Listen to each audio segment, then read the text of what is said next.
Hello guys, good morning. নতুন একটি video নিয়ে আমি আবারও আপনাদের মাঝে হাজির হয়েছি। যারা আমার ভিডিওটি দেখছেন তাদেরকে অসংখ্য ধন্যবাদ জানাই। আজকের ভিডিওটি কী নিয়ে তৈরি তা তো আপনারা টাইটেল পড়েই বুঝতে পেরে গেছেন।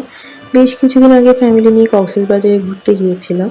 চিটং থেকে কক্সবাজারে গিয়েছিলাম মার্সা বাস করে। বুঝতেই তো পারছেন এটা মার্সা টিকিট কাউন্টার। আমাদের বাস ছিল 12:30টার পরে। এই যে আমরা হোটেলে চলেও এসেছি। হোটেলে আমরা আগেই বুক করে রেখেছিলাম। হোটেলে যখন পৌঁছেছি তখনও বাইরে অন্ধকার, তেমন একটা আলো ফোটেনি। প্রায় 4:10 বাজে। তারপর আমাদের রিসেপশনে প্রায় 1 ঘন্টার মতো ওয়েট করতে হয়েছে, কারণ আমরা যে রুমটা বুকিং করে এসেছিলাম সেটা খালি ছিল না। পরে আমাদেরকে ডাবল বেডের একটা রুম দিয়েছিল। যাই হোক, তখন অনেক বেশি টায়ার্ড ছিলাম, তাই যেটা ম্যানেজ হয়েছে ওটাতেই উঠে গিয়েছি। আর রুমটা তেমন একটা খারাপ ছিল না, দেখতে তো পারছেন, তেমন একটা মন্দ না। রাতের বাসগুলো এত স্পিডে চালায় আর কি বলবো, আমার তো অনেক ভয় করছিল। আমি তো বাসে বসে বসে শুধু বাকি প্যাসেঞ্জারদের ফেসই দেখছিলাম, কারণ আমি বোঝার চেষ্টা করছিলাম যে ভয় কি শুধু আমার লাগছে নাকি বাকিদেরও লাগছে। যদিও বাসে আলো নিভানো ছিল, তারপর অন্ধকারে যতটা বোঝা যায় আর কি, দেখে বুঝতে পারলাম সম্ভবত ভয়টা আমারই লাগছে। হয়তো এত দূরে বাসে চড়ার অভ্যেস নেই বলে এমন লাগছিল।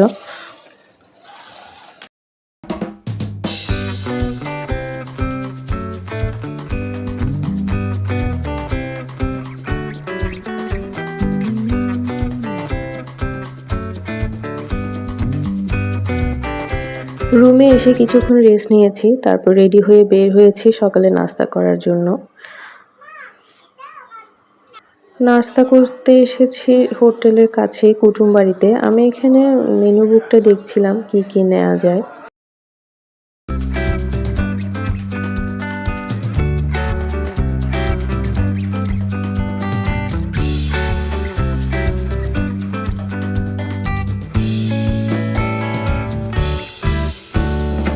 নাস্তা শেষ করে বিচের উদ্দেশ্যে রওনা হলাম।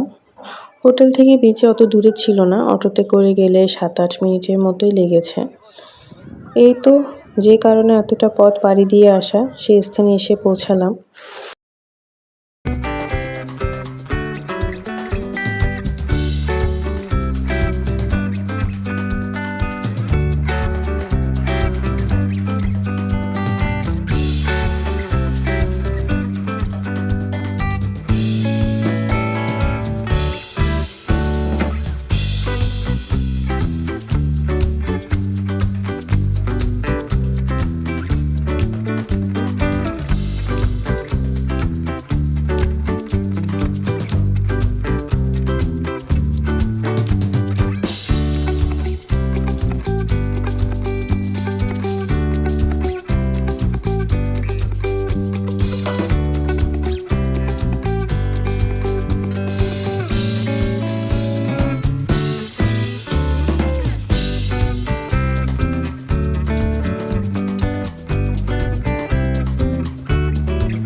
লাঞ্চের সময় হয়ে গেছে, তাই লাঞ্চ করতে চলে এসেছি পানসি রেস্তোরাঁতে।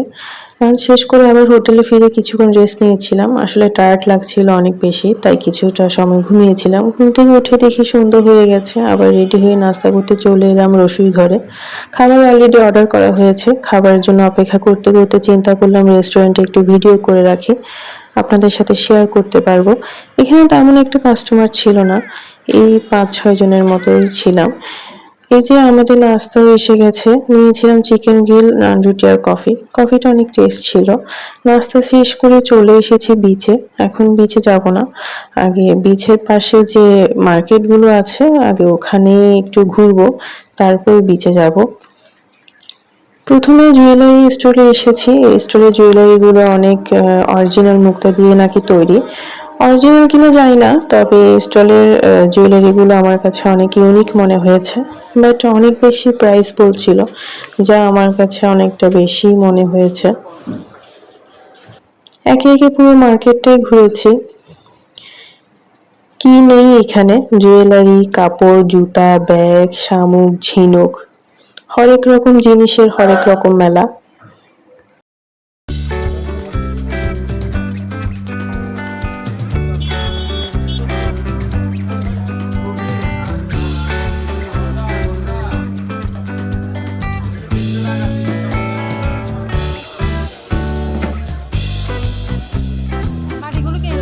খাওয়া শেষ করে চলে এসেছি রাতের বিচে।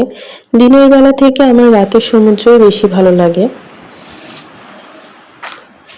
রাতের বেলা আসলে সাগর পাড়ে থেকে আমার যেতে ইচ্ছা করে না। এই সময় সাগরের দিকে তাকিয়ে ঘন্টার পর ঘন্টা কাটিয়ে দেওয়া যায়।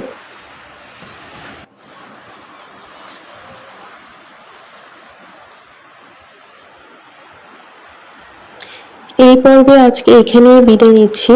এই ট্যুরের দ্বিতীয় পর্ব নিয়ে আশা করছি শীঘ্রই আপনাদের মাঝে হাজির হব। যদি ভিডিওটা ভালো লেগে থাকে তাহলে প্লিজ লাইক, কমেন্ট আর শেয়ার করে আমার পাশে থাকবেন। যদি ভিডিওটি ফেসবুক থেকে দেখে থাকেন তাহলে আমার পেজটিকে ফলো করে দিবেন।